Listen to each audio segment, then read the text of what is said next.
여호와의 말씀이니라. 너희를 향한 나의 생각을 내가 아나니 평안이요 재앙이 아니니라. 너희에게 미래와 희망을 주는 것이니라. 예레미야 29장 11절 말씀입니다. 안녕하세요 여러분. 오늘은 이 예레미야 29장 11절 말씀을 빠르게 핵심만 짚어볼게요. 자, 이 말씀은요, 이스라엘 백성들이 진짜 힘든 시기, 그러니까 바빌론의 포로로 잡혀가서 완전 절망 속에 있을 때 예레미야 선지자를 통해서 하나님이 주신 약속이에요. 고향 떠나서 희망 없이 살던 백성들한테 하나님의 마음을 전하는 그런 메시지였죠. 첫째, 하나님은 우리를 향해서 평안의 계획을 갖고 계시다는 거예요. 여기서 평안, 히브리어로 샬롬인데 이게 그냥 잘 지내 정도가 아니라 온전함, 행복, 번영까지 다 포함하는 진짜 깊은 뜻이거든요.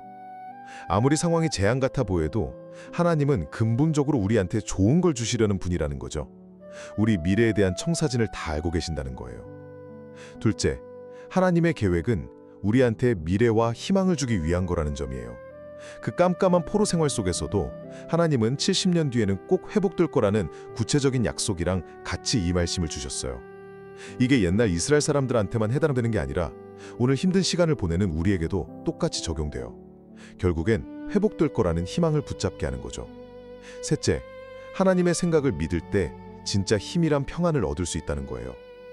내 생각, 내 계획보다 훨씬 크고 좋은 하나님의 계획이 있다는 걸 믿는 게 중요해요. 우리가 막막한 한계에 부딪힐 때 있잖아요. 그럴 때 오히려 이 말씀처럼 미래와 희망을 주시는 하나님을 더 찾게 되고 관계가 깊어지는 계기가 될 수 있다는 거죠. 눈앞의 상황만 보고 하나님을 판단하는 게 아니라 변함없이 좋으신 하나님을 통해서 상황을 바라보면 흔들리지 않는 믿음과 소망을 가질 수 있어요. 결국 예레미야 29장 11절은 어떤 상황에서도 우리를 향한 하나님의 계획은 선하고 우리에게 평안과 희망을 주길 원하신다는 아주 강력한 메시지입니다. 오늘 내용은 여기까지입니다. 감사합니다. 잠시 후에 이 구절에 대한 더 깃든 이야기가 이어집니다.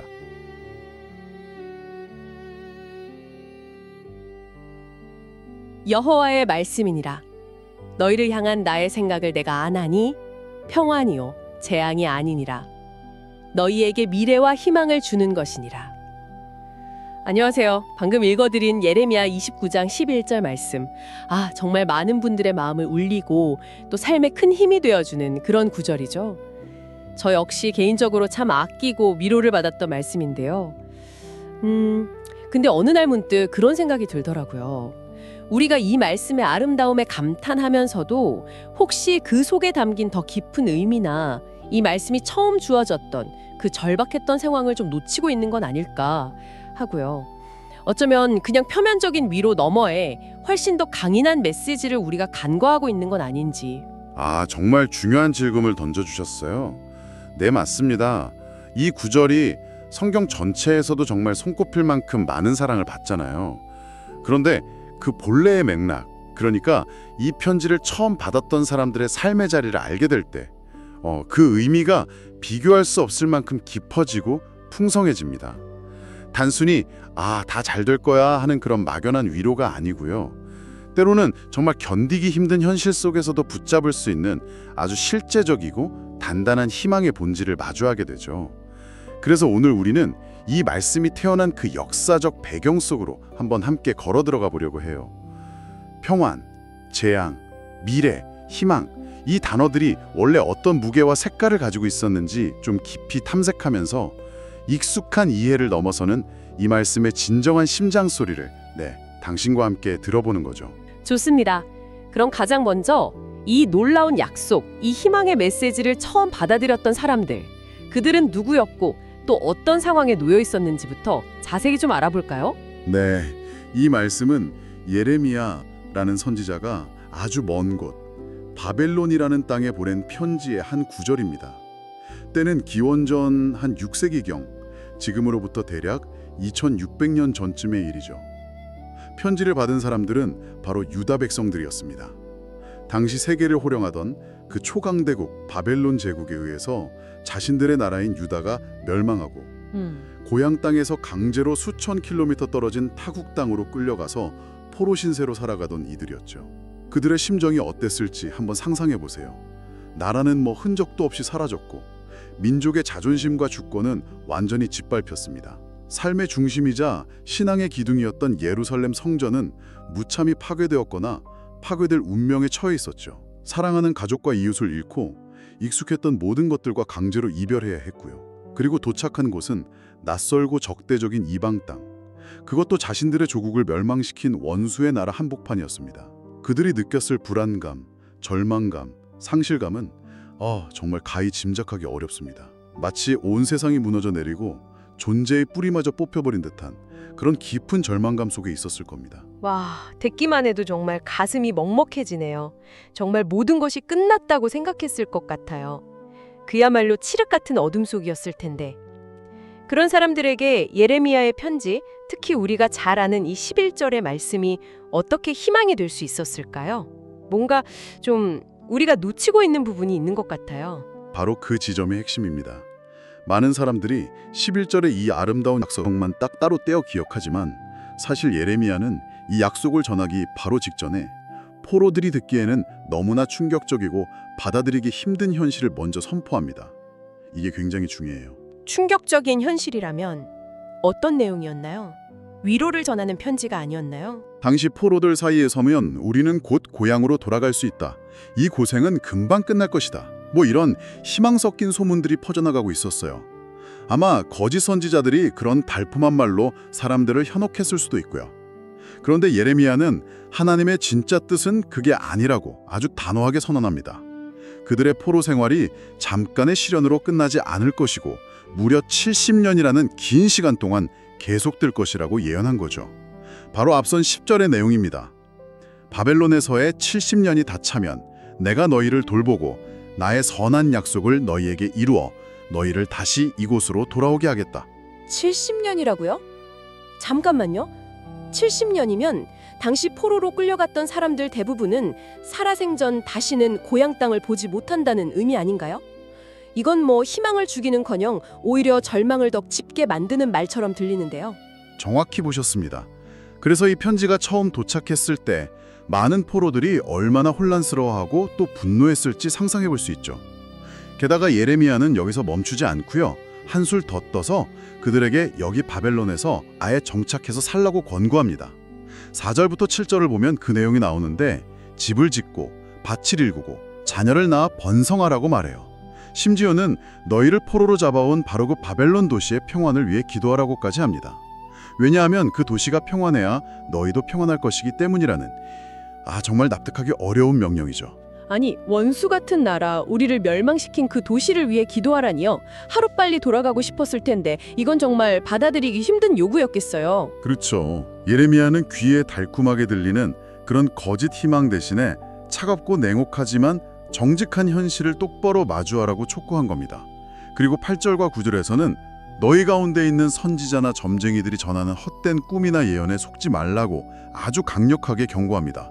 그들은 하나님께서 보내신 자들이 아니고 하나님의 이름으로 거짓을 말하고 있다고 분명히 선을 긋죠. 이제야 전체적인 그림이 조금씩 명확해지는 것 같습니다. 정리해보면 예레미야는 먼저 너희의 포로 생활은 70년이나 계속될 거다. 그러니 여기서 뿌리 내리고 살아야 한다. 헛된 희망에 속지 마라. 는 정말 이제 감당하기 어려운 현실을 있는 그대로 전한 후에야 비로소 11절 너희를 향한 나의 생각을 내가 아나니 평안이요 재앙이 아니니라 이 말씀을 선포하는 거군요. 이 순서가 정말 결정적이네요. 그럼 이제 이 어두운 현실 인식 위에서 선포된 11정의 핵심 단어들 평안과 재앙의 의미를 좀 더 깊이 파고 들어가 볼까요? 여기서 평안을 히브리어로 샬롬이라고 하셨는데 이게 정확히 어떤 뜻인가요? 네, 우리가 보통 평안이나 평화라고 하면 마음의 고요함 혹은 전쟁이나 다툼이 없는 상태를 떠올리기 쉽잖아요. 그런데 히브리어 샬롬은 그보다 훨씬 더 포괄적이고 능동적이며 풍성한 개념입니다. 단순히 나쁜 것이 없는 상태를 넘어서 좋은 것들이 가득하고 온전하게 조화를 이루는 상태를 의미해요. 예를 들어 개인의 건강과 안전, 경제적인 번영, 깨어진 관계의 회복, 정의와 공의가 강물처럼 흐르는 공동체의 조화와 안녕까지 삶의 모든 영역이 원래 있어야 할 모습대로 온전하게 기능하며 풍성함을 누리는 상태, 이 모든 것을 아우르는 총체적인 안녕, 웰빙이자 온전함이라고 할 수 있습니다. 마치 잘 짜인 직물처럼 모든 것이 제자리에서 제 역할을 다하면서 아름다운 조화를 이루는 모습, 그게 바로 샬롬의 이미지죠. 아, 그런 의미였군요. 샬롬이라는 단어 하나에 그렇게 깊고 입체적인 의미가 담겨 있었다니 놀랍습니다. 우리가 그냥 일상적으로 사용하는 평안과는 정말 차원이 다른 느낌이네요. 그렇다면 그 반대편에 있는 재앙은 어떤 의미로 이해해야 할까요? 재앙으로 번역된 히브리어는 라입니다. 이 단어는 방금 설명드린 샬롬, 즉 그 온전하고 풍성한 상태를 깨뜨리고 파괴하는 모든 부정적인 것을 가리킵니다. 악, 해악, 재난, 고통, 불행, 파멸 등등 그 범위가 아주 넓죠. 예레미야서를 읽다 보면 이 샬롬과 라가 계속해서 대립하면서 긴장감을 만드는데요. 여기서 하나님께서는 백성들의 그 끊임없는 불순종과 악행 때문에 징계의 수단으로 즉 포로 생활이라는 이 끔찍하고 고통스러운 현실을 허락하셨지만 그것이 결코 그들을 향한 하나님의 최종적인 뜻이나 본심은 아니라고 분명하게 선언하시는 겁니다. 그들을 향한 하나님의 궁극적인 생각과 계획 자체는 파멸, 라가 아니라 바로 샬롬, 그 완전한 회복과 안녕에 있다는 것을 아주 강력하게 말씀하고 계신 거죠. 지금 너희가 겪고 있는 이 라의 현실이 나의 끝그림이 아니다, 이런 선언입니다. 현실은 라 그 자체일지라도 그것을 넘어서는 하나님의 궁극적인 계획과 마음은 결국 샬롬을 향해 있다는 거군요. 와, 정말 그 절망적인 상황에 놓인 포로들에게는 한 줄기 빛과 같은 메시지였겠어요. 그렇다면 그 계획이 구체적으로 어떤 미래와 희망을 약속하는 건지 더 자세히 들여다볼까요? 이어서 너희에게 미래와 희망을 주는 것이니라 고 하시는데 여기서 사용된 미래와 희망이라는 단어도 뭔가 특별한 의미가 있을 것 같습니다. 네, 맞습니다. 여기서 미래로 번역된 히브리어 아하리트는요, 단순히 시간적으로 다음에 올 시간을 의미하기보다는 종국, 마지막, 결말, 궁극적인 결과라는 뉘앙스가 훨씬 강합니다. 즉, 당장 내일이나 다음 달이 아니라 70년이라는 길고 어두운 포로 생활의 터널 저편에서 하나님께서 마침내 이루실 그들의 운명, 그 최종적인 결말과 목적지를 가리키는 단어죠. 그리고 희망으로 번역된 티쿠아 역시 그냥 막연한 기대나 바람과는 좀 달라요. 이 단어의 어원은 기다리다, 고대하다는 뜻 외에도 밧줄이나 끈을 의미하기도 하는데요. 그래서 마치 절벽 끝에 매달린 사람이 밧줄을 굳게 붙잡듯이 미래를 향해 뻗어있는, 붙잡고 의지할 수 있는 구체적이고 확실한 기대, 확신, 기다릴 만한 가치가 있는 것을 의미합니다. 뜬구름 잡는 소망이 아니라 현실에 발을 딛고 견딜 힘을 주는 아주 견고한 소망인 셈이죠. 아, 이해가 되네요.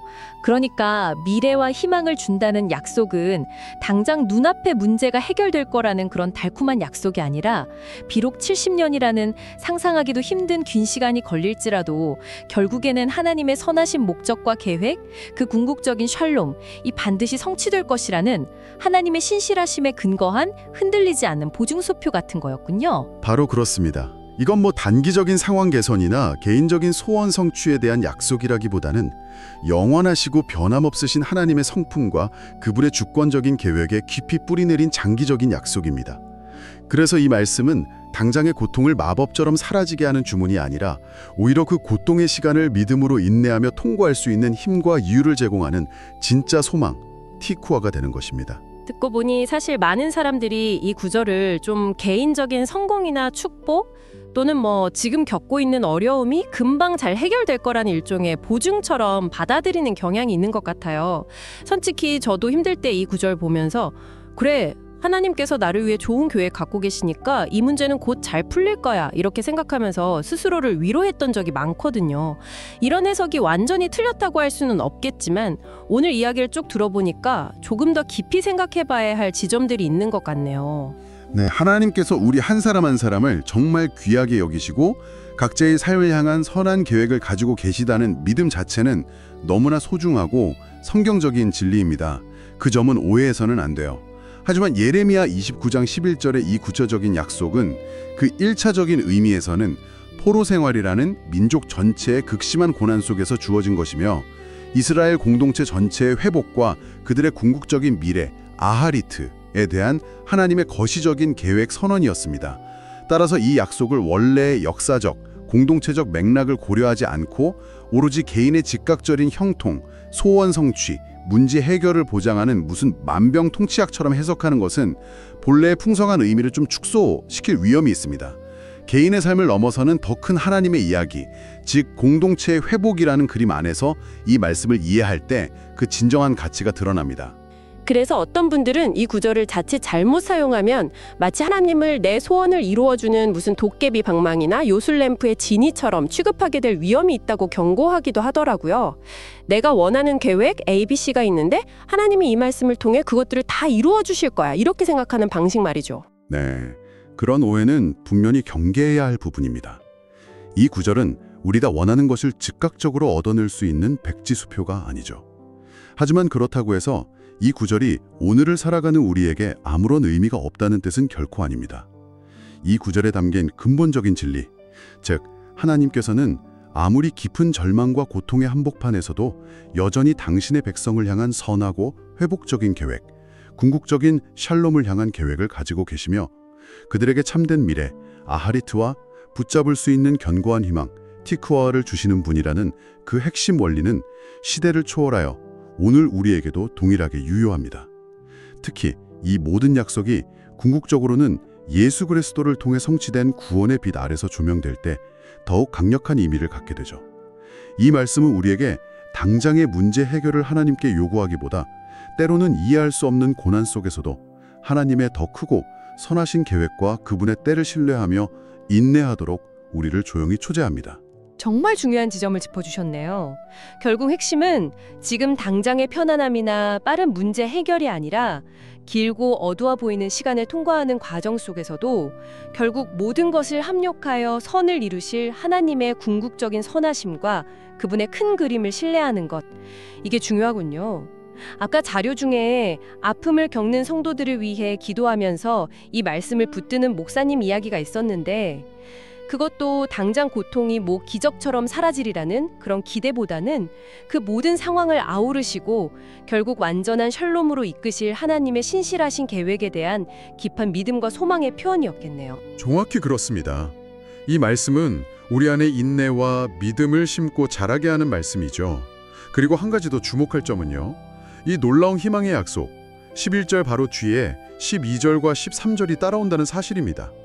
너희가 내게 부르짖으며 내게 와서 기도하면 내가 너희들의 기도를 들을 것이요 너희가 온 마음으로 나를 구하면 나를 찾을 것이요 나를 만나리라. 즉 하나님께서 주시는 이 미래와 희망은 우리를 그저 팔짱 끼고 수동적으로 기다리게만 하는 것이 아니라는 겁니다. 오히려 그 약속을 붙들고 더욱 간절하게 하나님께 부르짖고 기도하고 온 마음을 다해 그분을 찾도록 우리를 적극적으로 행동하게 만드는 강력한 동기가 된다는 것이죠. 진정한 희망은 우리를 움직이게 합니다. 그러네요. 희망은 지다림인 동시에 행동하게 하는 힘이군요. 표면적인 위로가 아니라 혹독한 현실 속에서도 하나님의 궁극적인 선하심과 공동체적 회복, 샬롬을 향한 장기적인 계획을 믿고 인내하며 그분을 적극적으로 찾아야 한다는 깊은 희망, 티크와의 메시지. 오늘 이야기를 통해 이 말씀이 가진 무게와 깊이를 새롭게 느낍니다. 자, 이 모든 이야기가 지금 듣고 계신 당신에게는 어떤 의미로 다가오시나요? 예레미야 29장 11절은 어쩌면 당신이 오늘 마주한 문제가 당장 내일 아침에 사라질 것이라는 약속은 아닐지도 모릅니다. 70년이라는 시간을 견뎌야 했던 포로들처럼 우리에게도 어쩌면 이해하기 힘든 기다림과 인내의 시간이 필요할 수 있습니다. 하지만 이 말씀은 그 모든 어려움과 불확실성 속에서도 결코 변하지 않은 하나님의 마음과 그분의 궁극적인 목적을 우리에게 분명하게 보여줍니다. 바벨론 포로들에게 그러했듯이 우리의 상황이 아무리 절망적으로 보이고 한 치 앞도 보이지 않는 캄캄한 밤처럼 느껴질지라도 우리를 향한 그분의 생각은 궁극적으로 파멸야 아닌 샬롬, 온전함과 회복, 그리고 참된 희망, 티코아에 뿌리 내린 의미 있는 미래, 아하리트를 향하고 있다는 사실을 기억하게 합니다. 우리가 지금 다 이해할 수 없고 그분의 계획이 더디게 느껴질지라도 그분의 더 크고 선하신 뜻을 신뢰하며 그분께 나아가도록 오늘 이 말씀은 바로 당신을 부르고 있습니다. 네, 눈앞에 힘겨운 현실 너머에 있는 하나님의 신실하심과 그분의 궁극적인 샬롬을 바라보게 하는 깊고 단단한 희망의 말씀이군요. 오늘 정말 풍성하고 마음을 울리는 통찰 나눠주셔서 감사합니다. 저희도 오늘 준비한 이야기는 여기까지입니다. 함께 해주셔서 감사합니다. 잠시 후 이 주제에 대한 더 깊은 이야기, 심층 토론이 이어집니다. 기대해주세요.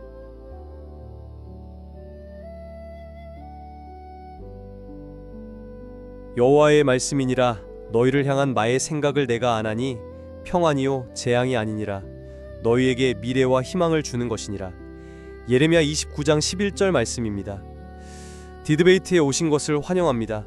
오늘 저희는 정말 많은 분들의 마음을 울리고 또 때로는 그 의미에 대해 뜨거운 논의를 불러일으키는 성경 구절이죠. 예레미야 29장 11절에 대해 좀 깊이 이야기 나눠보려 합니다. 참 아름다운 약속인데 이걸 어떻게 이해하고 적용해야 할지에 대해서는 다양한 견해가 있는 것 같아요. 그래서 오늘 우리의 핵심 질문은 이겁니다. 이 구절은 과연 시대를 넘어서 오늘을 살아가는 우리 모두에게 주시는 하나님의 보편적인 약속일까요? 아니면 아주 구체적인 역사적 순간, 그러니까 그 머나먼 땅 바벨론에 포로로 끌려갔던 이스라엘 백성에게 주어진 좀 특별한 메시지이기 때문에 오늘날 우리가 이 말씀을 붙잡을 때는 신중한 해석이 필요한 걸까요? 과연 하나님께서 말씀하시는 평안과 미래, 또 희망의 진짜 의미는 무엇인지 오늘 서로 다른 두 관점에서 차분히 한번 풀어가 보겠습니다.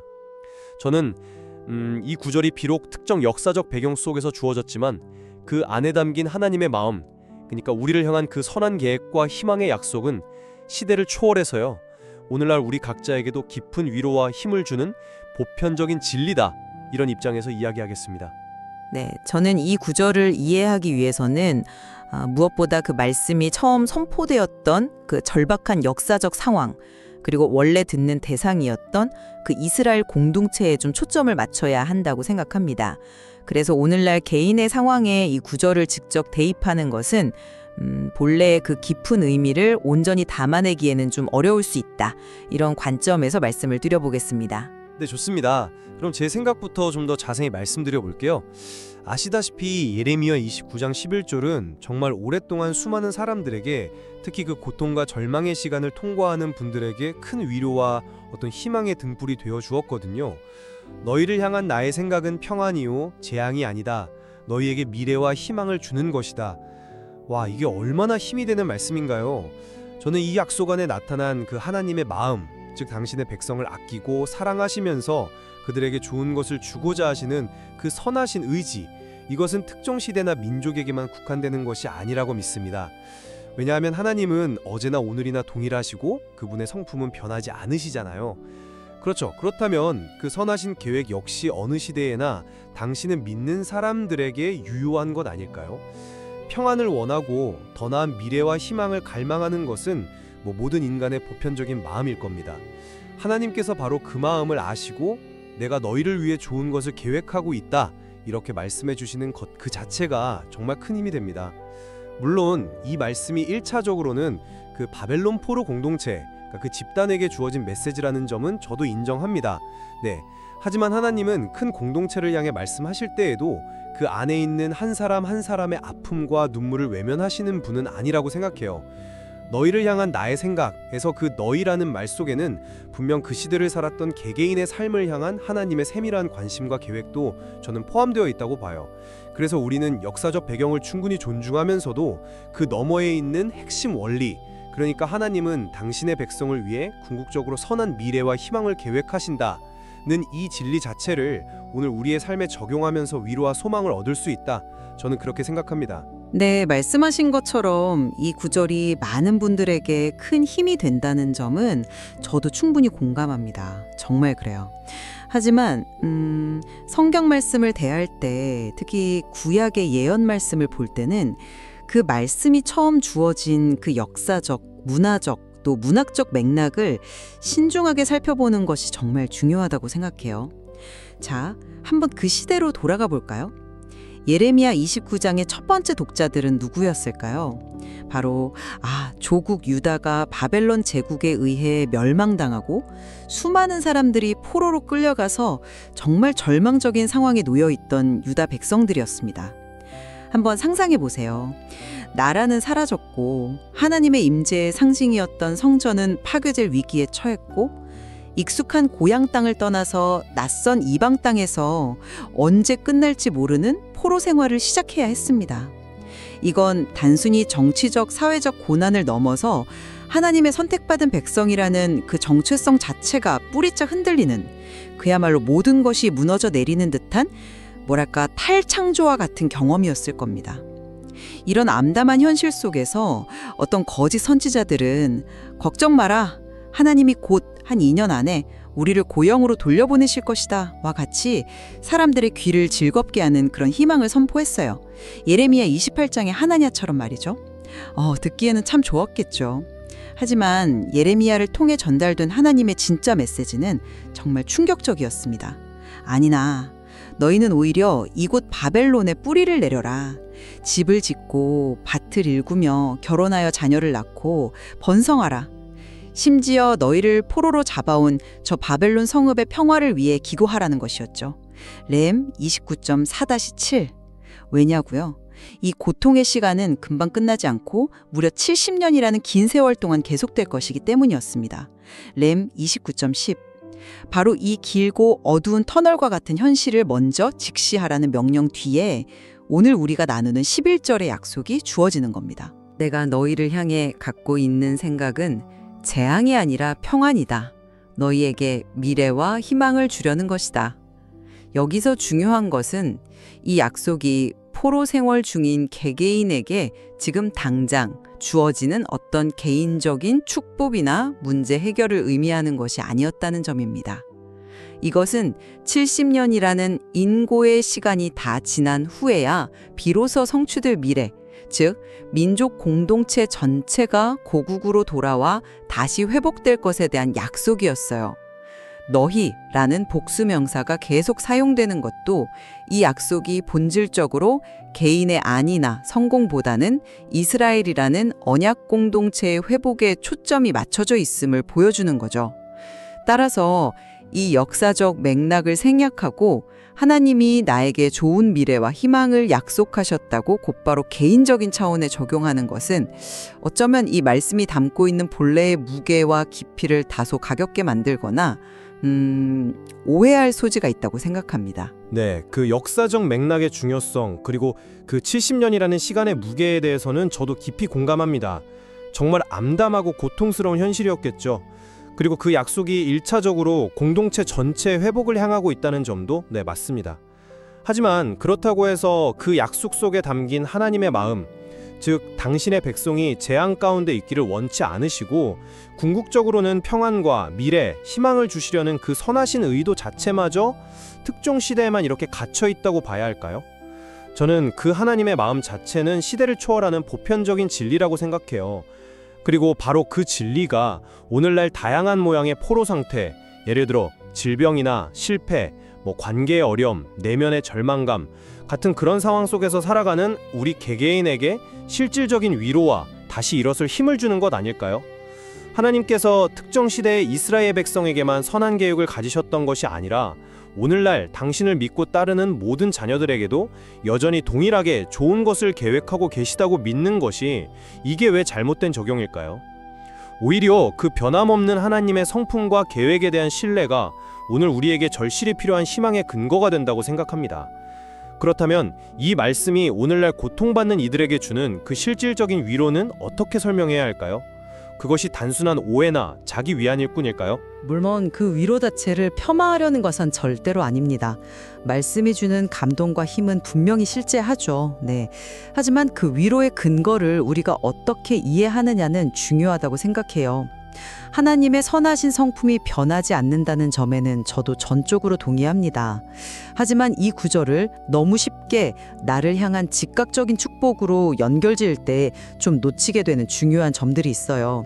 첫째는 이 약속 이전에 이스라엘 백성이 겪어야 했던 그 70년이라는 시간이 단순한 기다림이 아니라 그들의 불순종에 대한 하나님의 공의로운 심판의 시간이었다는 사실입니다.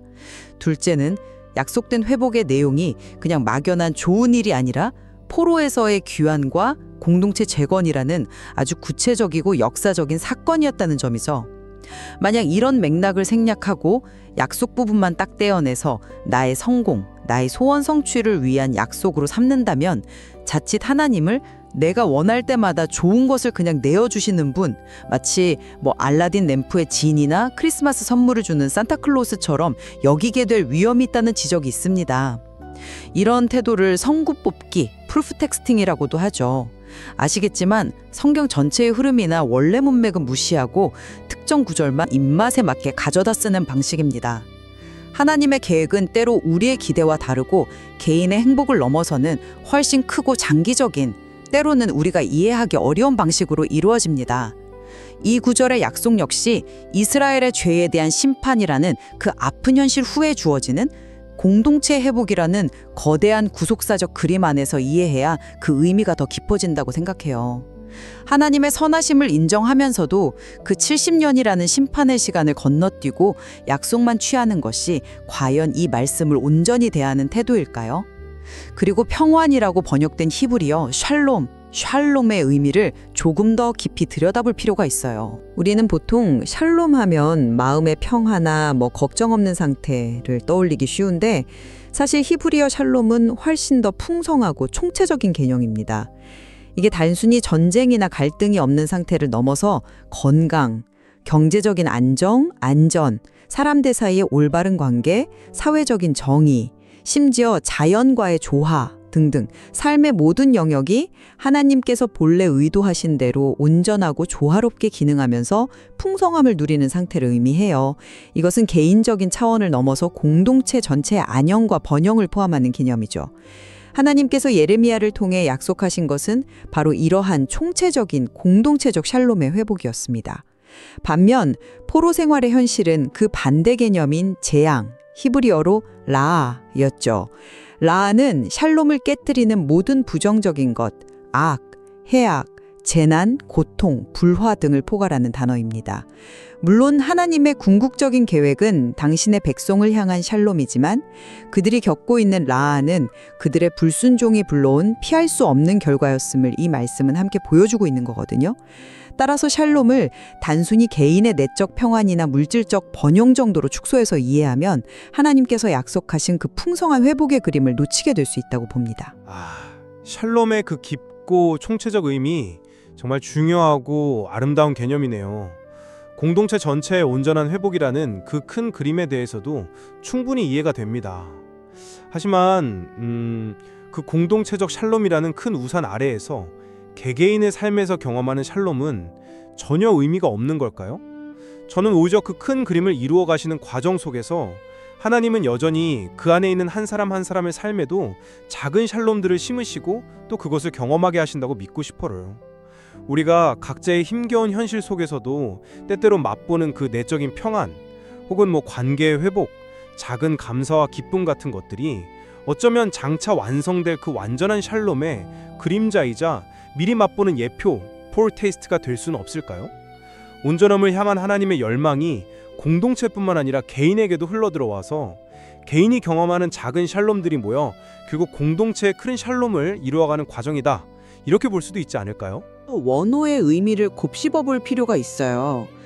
미래라고 번역된 히브리어 아하리트는 단순히 시간적으로 앞으로 다가올 날들이라는 뜻보다는 어떤 일련의 과정 끝에 맞이하게 될 결말, 최종 결과, 종국이라는 뉘앙스가 강합니다. 그리고 희망으로 번역된 키쿠아는 그냥 막연한 기대감이 아니라 붙잡을 수 있는 밧줄이나 기대, 소망 같은 좀 더 구체적인 의미를 가져요.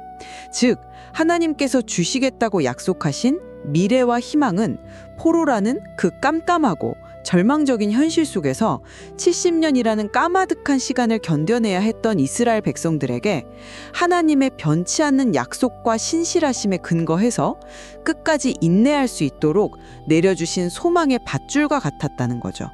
그러니까 이 희망은 당장 바벨론 안에서 개인적으로 성공하거나 상황이 극적으로 좋아지는 것을 의미하는 게 아니라 하나님께서 약속하신 때가 올 때까지 그 낯설고 고통스러운 땅에서의 삶을 견뎌내게 하는 힘을 주는 소망이었다고 보는 것이 더 정확할 것 같아요. 그렇다면 이 희망은 상황 개선이 아니라 약속을 믿고 견디게 하는 그런 밧줄 아니었을까요? 네, 그 희망이 인내를 위한 밧줄 티쿠아와 같았다는 설명이 참 마음에 와 닿습니다. 그리고 그 희망이 막연한 기대가 아니라 하나님의 신실하신 약속에 뿌리를 두고 있다는 점도 정말 중요하죠. 그런데 바로 그렇기 때문에 저는 이 구절이 오늘날 우리에게도 여전히 강력한 힘을 준다고 생각해요.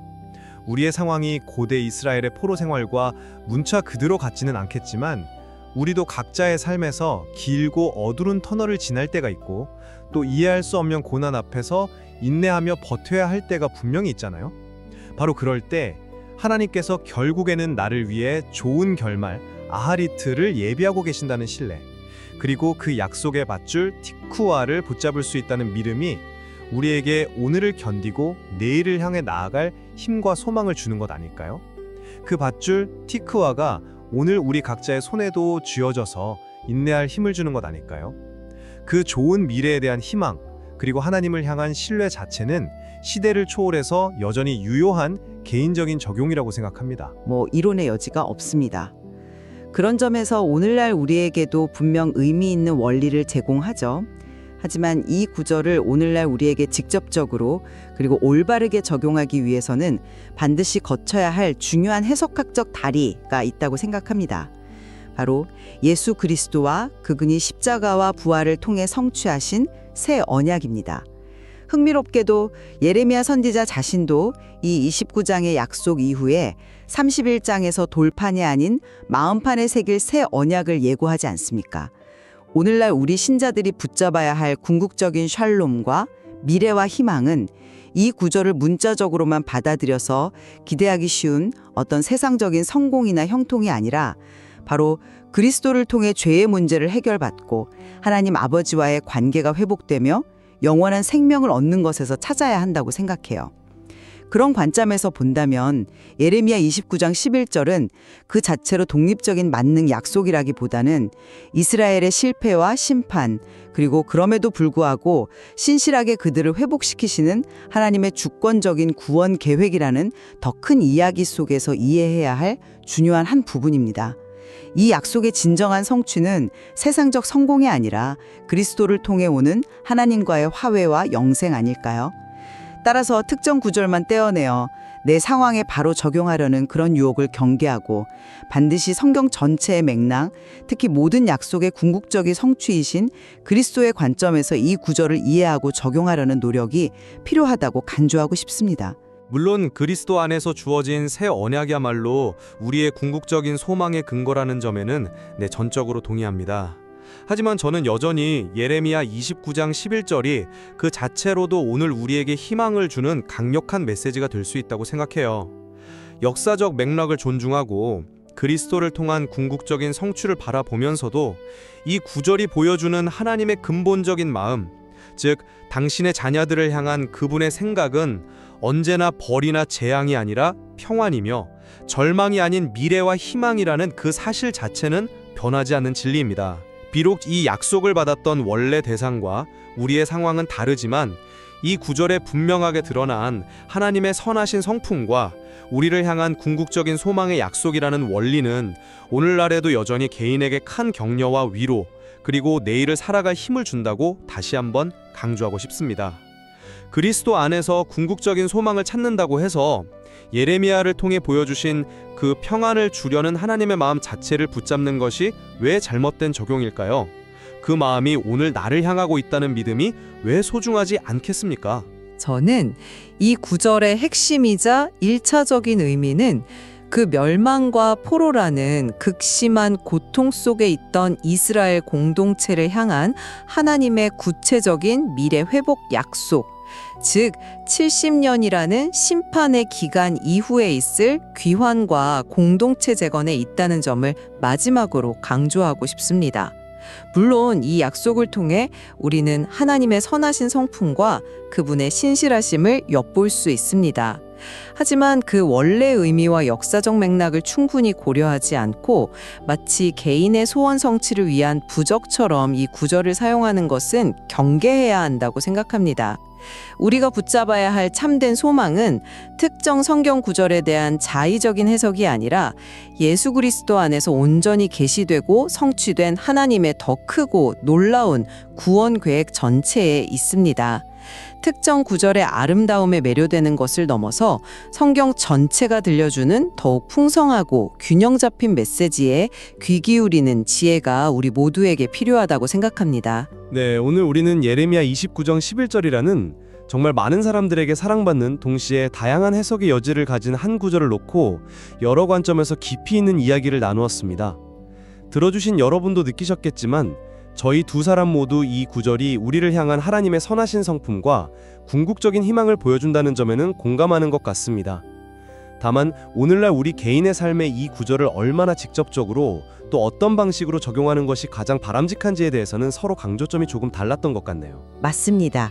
성경 말씀을 대할 때 그 말씀이 처음 쓰인 원래의 역사적, 문학적 맥락 속에서 신중하게 이해하려는 노력과 동시에 그 말씀 속에서 오늘을 살아가는 우리 자신에게 주시는 살아있는 의미와 희망을 발견하려는 열망 사이에서 어떤 건강한 균형을 찾아가는 여정이 참 중요하다는 생각을 다시 한번 하게 됩니다.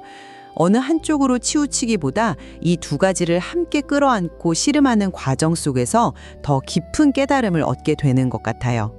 오늘 저희가 나눈 이야기들이 청취자 여러분께서 예레미야 29장 그리고 더 나아가 성경 전체를 더욱 깊이 사랑하고 묵상하시는데 조금이나마 도움이 되었기를 진심으로 바랍니다. 혹시 시간이 되신다면 직접 예레미야 29장 전체를 한번 차분히 읽어보시면 어떨까요? 그리고 스스로에게 질문해 보세요. 이 말씀이 오늘 나에게 그리고 우리가 속한 공동체에게 무엇을 말해주고 있는지를요. 그 과정에서 각자에게 주시는 하나님의 음성을 발견하시기를 바랍니다. 오늘 저희와 함께 깊은 나눔에 동참해 주셔서 진심으로 감사합니다.